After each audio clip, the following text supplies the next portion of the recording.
আব্দুল একজন খানসামা ছিল যে সুলতান মিয়ার হোটেলে তন্দুরি বানাতো। ভাই, আমাকে একটা তন্দুর পার্সেল করে দাও। আগে এক্ষুনি দিচ্ছি। আপনার হাতের তন্দুরের কোনো জবাব নেই আব্দুল মিয়া।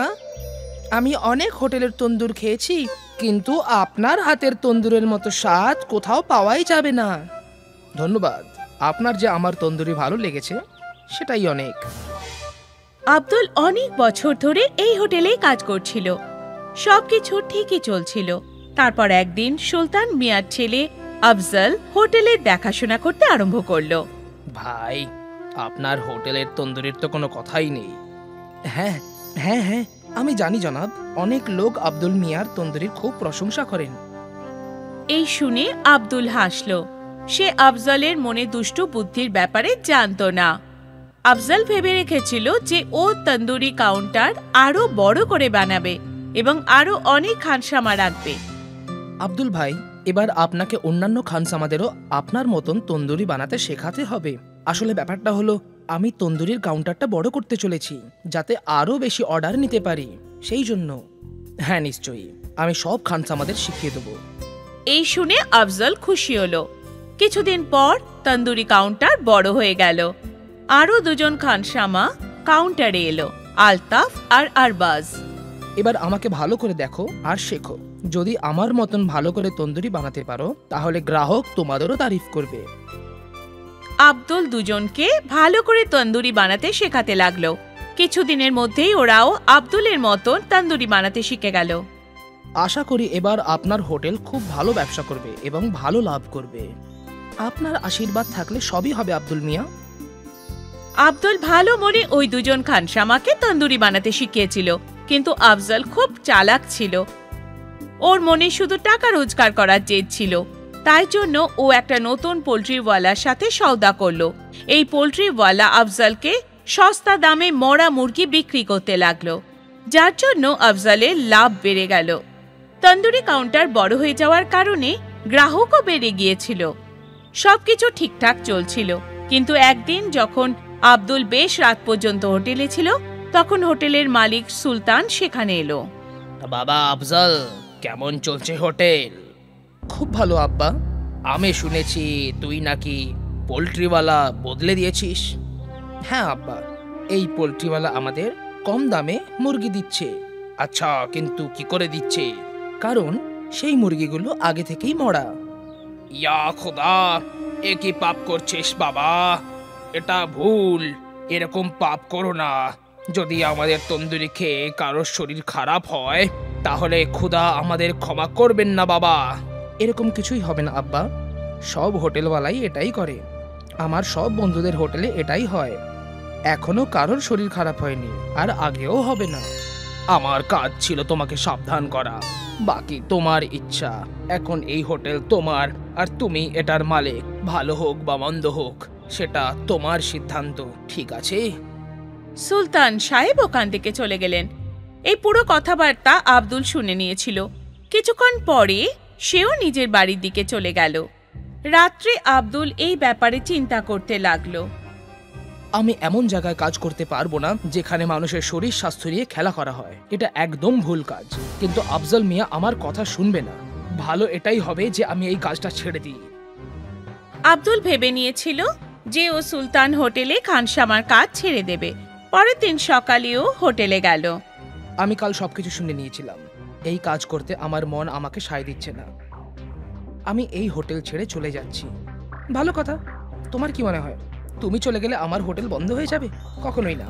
কিন্তু তুমি অন্য কোনো হোটেলে কখনো কাজ পাবে না। এটা কিন্তু সত্যি আব্দুল মিয়া। আমি মেনে নিলাম। আমি কাজ না করেও থেকে যাব, কিন্তু বেইমানিতে অংশগ্রহণ করব না। আব্দুল এই কথা বলে সেখান থেকে চলে গেল। ও অনেক হোটেলে কাজ খুঁজতে লাগলো, কিন্তু কোথাও ও কাজ পেল না। ক্লান্ত হয়ে সে একদিন ওর বন্ধু মুস্তাফার সাইকেলের দোকানে গিয়ে বসলো। কি হলো ভাই, আজও কাজ পেলে না?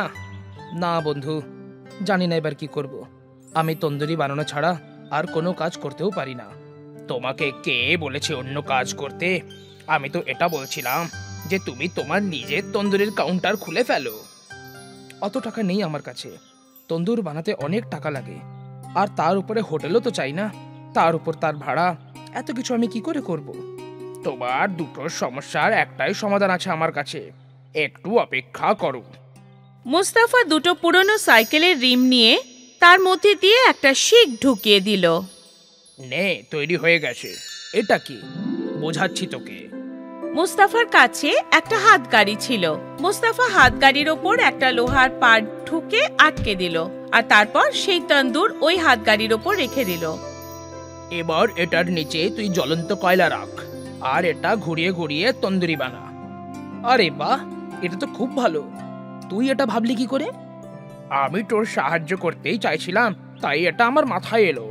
ধন্যবাদ ধন্যবাদ আমার বন্ধু। পরের দিন আব্দুল তার হাতগাড়িতে তন্দুরি বিক্রি করতে লাগলো। আব্দুল তন্দুরি বানাতে পারদর্শী ছিল। ওর হোটেল ছিল না, তাই সে তন্দুরির দামও কম রেখেছিল। আব্দুলের তন্দুরির ঠেলাতে গ্রাহকদের ভিড় লেগেই থাকতো। ওদিকে সুলতান হোটেলে ফুড অফিসারদের রেড হলো, আর মরা মুরগি বিক্রি করার অপরাধে হোটেল সিল করে দেওয়া হলো, আর আফজালকে জেলে বন্দি করে দেওয়া হলো। হয়তো এটাই প্রকৃতির নিয়ম, ভালোর সাথে ভালো হয় আর খারাপের সাথে খারাপ। তাই জন্য কথায় আছে, যার শেষ ভালো তার সব ভালো। আব্দুল একজন খানসামা ছিল, যে সুলতান মিয়ার হোটেলে তন্দুরি বানাতো। ভাই, আমাকে একটা তন্দুর পার্সেল করে দাও। আগে এক্ষুনি দিচ্ছি। আপনার হাতের তন্দুরের কোনো জবাব নেই আব্দুল মিয়া। আমি অনেক হোটেলের তন্দুর খেয়েছি, কিন্তু আপনার হাতের তন্দুরের মতো স্বাদ কোথাও পাওয়াই যাবে না। ধন্যবাদ, আপনার যে আমার তন্দুরি ভালো লেগেছে সেটাই অনেক। আব্দুল অনেক বছর ধরে এই হোটেলেই কাজ করছিল। সবকিছু ঠিকই চলছিল। তারপর একদিন সুলতান মিয়ার ছেলে আফজল হোটেলের দেখাশোনা করতে আরম্ভ করলো। ভাই, আপনার হোটেলের তন্দুরির তো কোনো কথাই নেই। হ্যাঁ হ্যাঁ হ্যাঁ, আমি জানি জনাব, অনেক লোক আব্দুল মিয়ার তন্দুরির খুব প্রশংসা করেন। এই শুনে আব্দুল হাসল। সে আফজলের মনে দুষ্টু বুদ্ধির ব্যাপারে জানতো না। আফজল ভেবে রেখেছিল যে ও তন্দুরি কাউন্টার আরো বড় করে বানাবে এবং আরো অনেক খানসামা রাখবে। আব্দুল ভাই, এবার আপনাকে অন্যান্য খানসামাদেরও আপনার মতন তন্দুরি বানাতে শেখাতে হবে। আসলে ব্যাপারটা হলো, আমি তন্দুরির কাউন্টারটা বড় করতে চলেছি, যাতে আরো বেশি অর্ডার নিতে পারি, সেই জন্য। হ্যাঁ নিশ্চয়ই, আমি সব খানসামাদের শিখিয়ে দেবো। এই শুনে আফজল খুশি হলো। কিছুদিন পর তন্দুরি কাউন্টার বড় হয়ে গেল। আরো দুজন খানসামা কাউন্টারে এলো, আলতাফ আর আরবাজ। এবার আমাকে ভালো করে দেখো আর শেখো। যদি আমার মতন ভালো করে তন্দুরি বানাতে পারো, তাহলে গ্রাহক তোমাদেরও তারিফ করবে। আব্দুল দুজনকে ভালো করে তন্দুরি বানাতে শেখাতে লাগলো। কিছুদিনের মধ্যেই ওরাও আব্দুলের মতন তন্দুরি বানাতে শিখে গেল। আশা করি এবার আপনার হোটেল খুব ভালো ব্যবসা করবে এবং ভালো লাভ করবে। আপনার আশীর্বাদ থাকলে সবই হবে আব্দুল মিয়া। আব্দুল ভালো মনে ওই দুজন খানসামাকে তন্দুরি বানাতে শিখিয়েছিল, কিন্তু আফজল খুব চালাক ছিল। ওর মনে শুধু টাকা রোজগার করার জেদ ছিল। তাই জন্য ও একটা নতুন পোল্ট্রিওয়ালার সাথে সওদা করলো। এই পোল্ট্রিওয়ালা আফজলকে সস্তা দামে মরা মুরগি বিক্রি করতে লাগলো, যার জন্য আফজলের লাভ বেড়ে গেল। তন্দুরি কাউন্টার বড় হয়ে যাওয়ার কারণে গ্রাহকও বেড়ে গিয়েছিল। সবকিছু ঠিকঠাক চলছিল, কিন্তু একদিন যখন আব্দুল বেশ রাত পর্যন্ত হোটেলে ছিল, তখন হোটেলের মালিক সুলতান সেখানে এলো। বাবা আফজল, কেমন চলছে হোটেল? খুব ভালো আব্বা। আমি শুনেছি তুই নাকি পোল্ট্রিওয়ালা বদলে দিয়েছিস। হ্যাঁ আব্বা, এই পোল্ট্রিওয়ালা আমাদের কম দামে মুরগি দিচ্ছে। আচ্ছা, কিন্তু কি করে দিচ্ছে? কারণ সেই মুরগিগুলো আগে থেকেই মরা। ইয়া খোদা, এ কি পাপ করছিস বাবা? এটা ভুল। এরকম পাপ করো না। যদি আমাদের তন্দুরি খেয়ে কারোর শরীর খারাপ হয়, তাহলে খোদা আমাদের ক্ষমা করবেন না বাবা। এরকম কিছুই হবে না আব্বা, সব হোটেলওয়ালাই এটাই করে। আমার সব বন্ধুদের হোটেলে এটাই হয়। এখনো কারোর শরীর খারাপ হয়নি, আর আগেও হবে না। আমার কাজ ছিল তোমাকে সাবধান করা, বাকি তোমার ইচ্ছা। এখন এই হোটেল তোমার, আর তুমি এটার মালিক। ভালো হোক বা মন্দ হোক, সেটা তোমার সিদ্ধান্ত, ঠিক আছে? সুলতান সাহেব ওখান থেকে চলে গেলেন। এই পুরো কথাবার্তা আব্দুল শুনে নিয়েছিল, কিছুক্ষণ পরে সেও নিজের বাড়ির দিকে চলে গেল। রাত্রে আব্দুল এই ব্যাপারে চিন্তা করতে লাগলো। আমি এমন জায়গায় কাজ করতে পারবো না যেখানে মানুষের শরীর স্বাস্থ্য নিয়ে খেলা করা হয়। এটা একদম ভুল কাজ। কিন্তু আফজল মিয়া আমার কথা শুনবে না। ভালো এটাই হবে যে আমি এই কাজটা ছেড়ে দিই। আব্দুল ভেবে নিয়েছিল যে ও সুলতান হোটেলে খানসামার কাজ ছেড়ে দেবে। পরের দিন সকালেও হোটেলে গেল। আমি কাল সবকিছু শুনে নিয়েছিলাম। এই কাজ করতে আমার মন আমাকে সায় দিচ্ছে না। আমি এই হোটেল ছেড়ে চলে যাচ্ছি। ভালো কথা। তোমার কি মনে হয় তুমি চলে গেলে আমার হোটেল বন্ধ হয়ে যাবে? কখনোই না। কিন্তু তুমি অন্য কোনো হোটেলে কখনো কাজ পাবে না। এটা কিন্তু সত্যি আব্দুল মিয়া। আমি মেনে নিলাম। আমি কাজ না করেও থেকে যাব, কিন্তু বেঈমানিতে অংশগ্রহণ করব না। আব্দুল এই কথা বলে সেখান থেকে চলে গেল। ও অনেক হোটেলে কাজ খুঁজতে লাগলো, কিন্তু কোথাও ও কাজ পেল না। ক্লান্ত হয়ে সে একদিন ওর বন্ধু মুস্তাফার সাইকেলের দোকানে গিয়ে বসলো। কি হলো ভাই, আজও কাজ পেলে না? না বন্ধু, জানি না এবার কি করব। আমি তন্দুরি বানানো ছাড়া আর কোনো কাজ করতেও পারি না। তোমাকে কে বলেছে অন্য কাজ করতে? আমি তো এটা বলছিলাম যে তুমি তোমার নিজের তন্দুরির কাউন্টার খুলে ফেলো। অত টাকা নেই আমার কাছে। তন্দুর বানাতে অনেক টাকা লাগে, আর তার উপরে হোটেলও তো চাই না। তার উপর তার ভাড়া, এত কিছু আমি কি করে করব? তোমার দুটো সমস্যার একটাই সমাধান আছে আমার কাছে, একটু অপেক্ষা করো। মুস্তাফা দুটো পুরনো সাইকেলের রিম নিয়ে তার মধ্যে দিয়ে একটা শিক ঢুকিয়ে দিল। নে, তৈরি হয়ে গেছে। এটা কি? বোঝাচ্ছি তোকে। মুস্তাফার কাছে একটা হাতগাড়ি ছিল। মুস্তাফা হাতগাড়ির ওপর একটা লোহার পাট ঠুকে আটকে দিল, আর তারপর সেই তন্দুর ওই হাতগাড়ির ওপর রেখে দিল। এবার এটার নিচে তুই জ্বলন্ত কয়লা রাখ, আর এটা ঘুরিয়ে ঘুরিয়ে তন্দুরি বানা। আরে বাহ, এটা তো খুব ভালো। তুই এটা ভাবলি কি করে? আমি তোর সাহায্য করতেই চাইছিলাম, তাই এটা আমার মাথায় এলো। ধন্যবাদ ধন্যবাদ আমার বন্ধু। পরের দিন আব্দুল তার হাতগাড়িতে তন্দুরি বিক্রি করতে লাগলো। আব্দুল তন্দুরি বানাতে পারদর্শী ছিল। ওর হোটেল ছিল না, তাই সে তন্দুরির দামও কম রেখেছিল। আব্দুলের তন্দুরির ঠেলাতে গ্রাহকদের ভিড় লেগেই থাকতো। ওদিকে সুলতান হোটেলে ফুড অফিসারদের রেড হলো, আর মরা মুরগি বিক্রি করার অপরাধে হোটেল সিল করে দেওয়া হলো, আর আফজলকে জেলে বন্দি করে দেওয়া হলো। হয়তো এটাই প্রকৃতির নিয়ম। ভালোর সাথে ভালো হয়, আর খারাপের সাথে খারাপ। তাই জন্য কথায় আছে, যার শেষ ভালো তার সব ভালো। রতনপুর গ্রামের 3 জন বন্ধু রমেশ, সুরেশ আর মুকেশ শহরে গিয়ে টাকা রোজগার করার নিশ্চিত করে। রমেশ, সুরেশ আর মুকেশ ছোট্টবেলা থেকেই বন্ধু ছিল, আর 3 জনের মধ্যে অনেক ভালোবাসা ছিল। রতনপুর গ্রামে তারা চাকরি খুঁজে পায় না, তাই তারা 3 জন শহরের দিকে রওনা দেয়। 4 দিন ধরে অবিরাম বৃষ্টি হচ্ছে, তার জন্য অনেক লোকের অনেক ক্ষতি হয়ে গেছে। আমার কাছে যে বাঁচা কোচা টাকা ছিল সেগুলো সব খরচ হয়ে গেছে। শহরে গিয়ে নতুন কোনো কাজ পেলে তবেই পরিবার চলবে। হ্যাঁ ভাই, আমারও সেই একই অবস্থা। ওই বৃষ্টি তো আমার সব জমি জায়গা নষ্ট করে দিয়েছে। এখন বাড়িতে খাবারেরও কিছু নেই। বৃষ্টিতে তো আমার অর্ধেক ঘর ভেঙে গেছে। আমার মা বাবা তো অপেক্ষা করছে যে আমি শহরে গিয়ে কিছু টাকা ইনকাম করে নিয়ে আসবো, তা দিয়ে ঘরটা তৈরি হবে। ওরা 3 জন হাঁটতে হাঁটতে একটা নদীর সামনে পৌঁছায়। সেই নদীর ওপরে একটা পুল ছিল, কিন্তু বৃষ্টি বেশি হওয়ার কারণে ওই পুলটা ভেঙে গেছিল। আরে ভাই, এই পুলটা তো ভেঙে গেছে। শহর তো নদীর ওই পাশে, আমরা নদী পার করব কি করে? এখানে তো কোনো নৌকাও দেখছি না। আমাদের তো শহরে যাওয়াটা খুবই জরুরি। এবার আমরা কি করব? আমাদের কি সাঁতরে ওপারে যেতে হবে নাকি? আমি তো আর কোনো রাস্তাও দেখতে পাচ্ছি না। মনে হচ্ছে আমাদের সাঁতার কেটে ওপারে যেতে হবে, কিন্তু বৃষ্টির কারণে নদীতে জলও অনেক বেশি, সেই জন্য আমাদের সাবধানে যেতে হবে। রমেশ, সুরেশ আর মুকেশ ওই নদীতে ঝাঁপিয়ে পড়ে। নদীতে জল অনেক বেশি ছিল, কিন্তু তারা কোনো রকমে সাঁতার কেটে নদী পার করে আর পৌঁছে যায়। এত প্রাণের ঝুঁকি নিয়েও ওরা অন্য পারে পৌঁছেই যায়। ওখানে পৌঁছানোর পর সুরেশের হাতে একটা চিরাগ ছিল। সুরেশ, তোর হাতে এটা কি বলতো? তুই কি নদীতে পেয়েছিস নাকি? হ্যাঁ ভাই, আমি সাঁতার কাটার সময় এটা পেয়েছি, তখন আমি তুলে নিলাম। দেখতে তো এটা প্রদীপের মতোই মনে হচ্ছে। এটা বিক্রি করে কি টাকা ইনকাম করতে পারি? এটা তো আলাউদ্দিনের আশ্চর্য প্রদীপ মনে হচ্ছে। সুরেশ, একবার ঘষে দেখ ভাই, হয়তো ওর থেকে জিন বেরিয়ে আসবে। সুরেশ ওই চিরাগের ওপর ঘষতে শুরু করে, আর তার ভেতর থেকে সত্যি একটা জিন বাইরে চলে আসে, যাকে দেখে সুরেশ, মুকেশ আর রমেশ খুব অবাক হয়ে যায়। যে আমাকে বাইরে বের করেছে তার মঙ্গল হোক। এতদিন ধরে ওই নদীতে আমার খুব কষ্ট হয়েছিল, কিন্তু বাইরে আসার পর খুব ভালো লাগছে আমার। বলো আমার প্রভু, আপনার জন্য কি করতে পারি?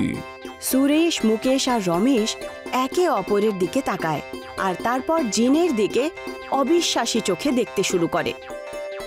আরে আপনারা তো আমার দিকে তাকিয়েই রইলেন, কিছু বলবেন তো? হুকুম করুন, আপনার হুকুম আমি পালন করব। তুমি আমাদের জন্য কি কি করতে পারবে? যা আপনি বলবেন সব কিছু। আর একটা কথা, কোনো খারাপ কাজ আমি করি না। আমরা সবাই শহরে কি টাকা ইনকাম করতে চাই, তুমি কি তাতে আমাকে সাহায্য করবে? হ্যাঁ, অবশ্যই করব। আমি টাকা রোজগারের জন্য আপনাদের সাহায্য করতে পারি। আচ্ছা, কিন্তু কিভাবে?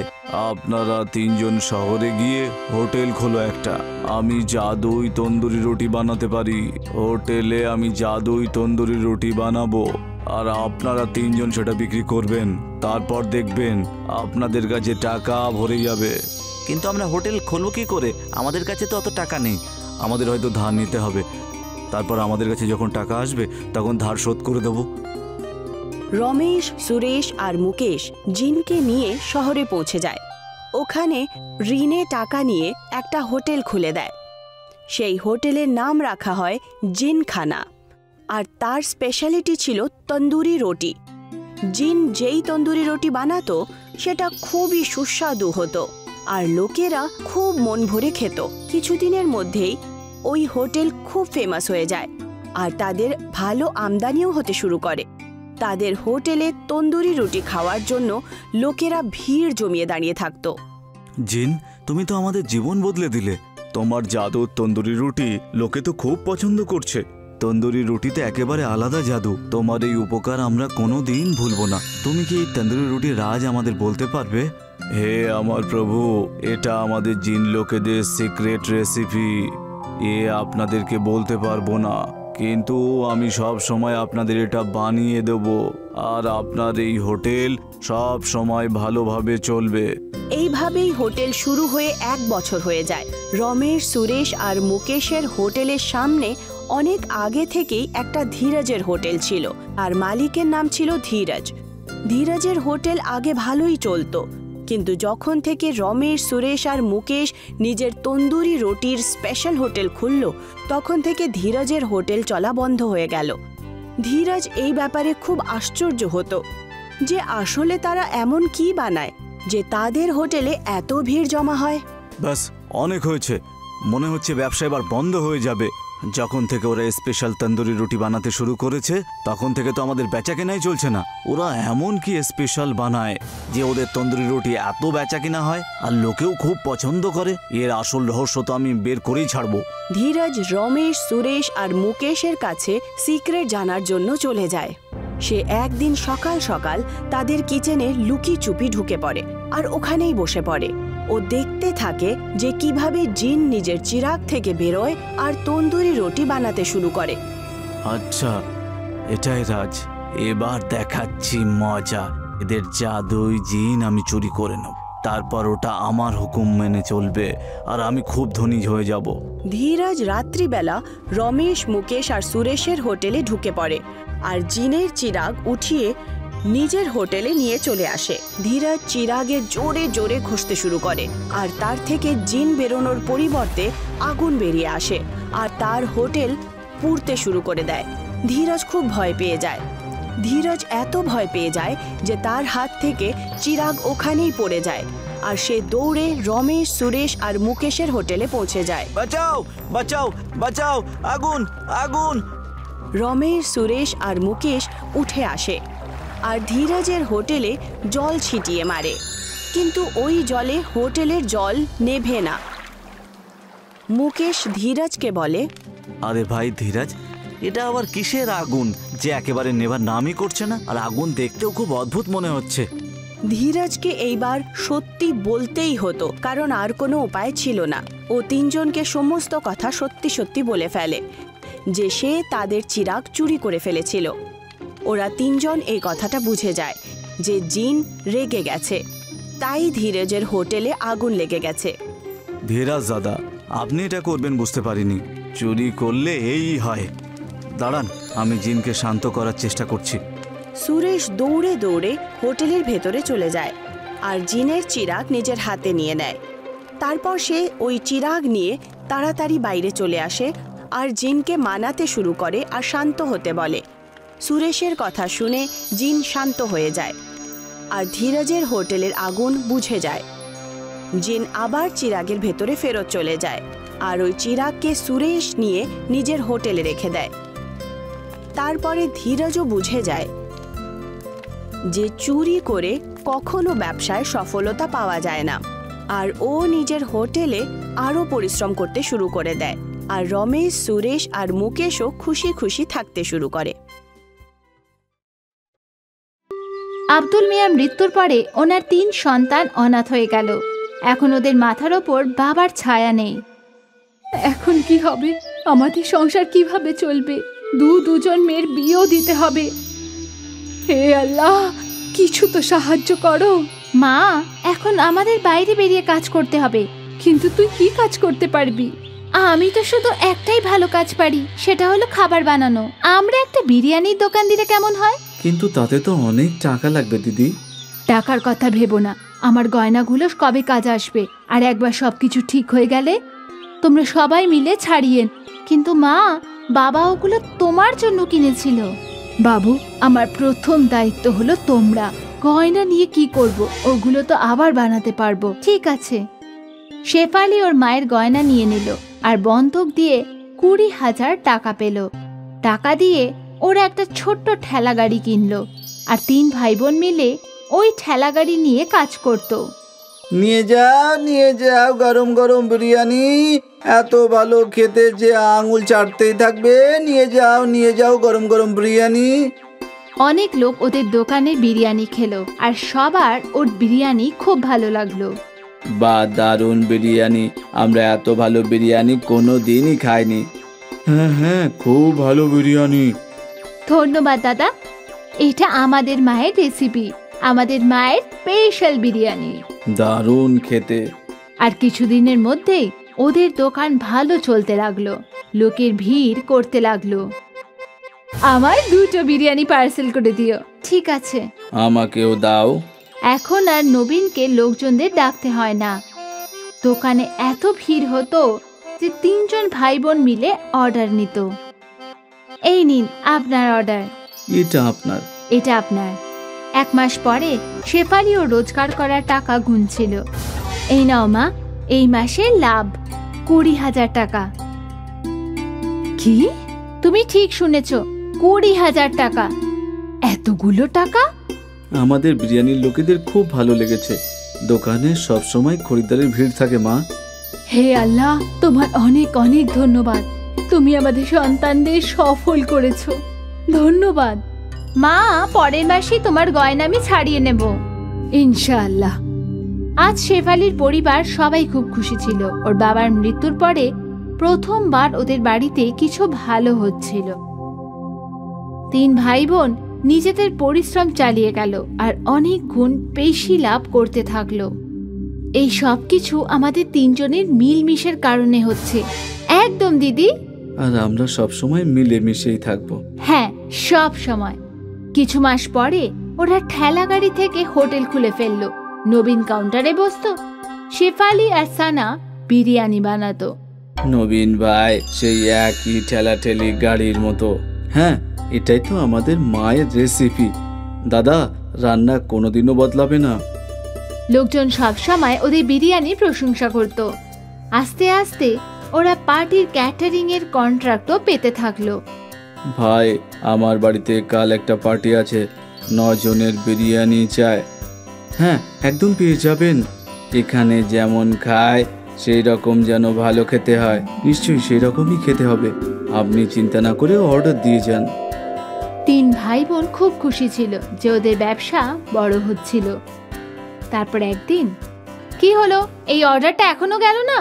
ওই কাদের বাবুর বাড়িতে গিয়েছিল, কিন্তু কোনোভাবেই বিয়ে ভেঙে গেছে, তাই এখন খাবার যাবে না।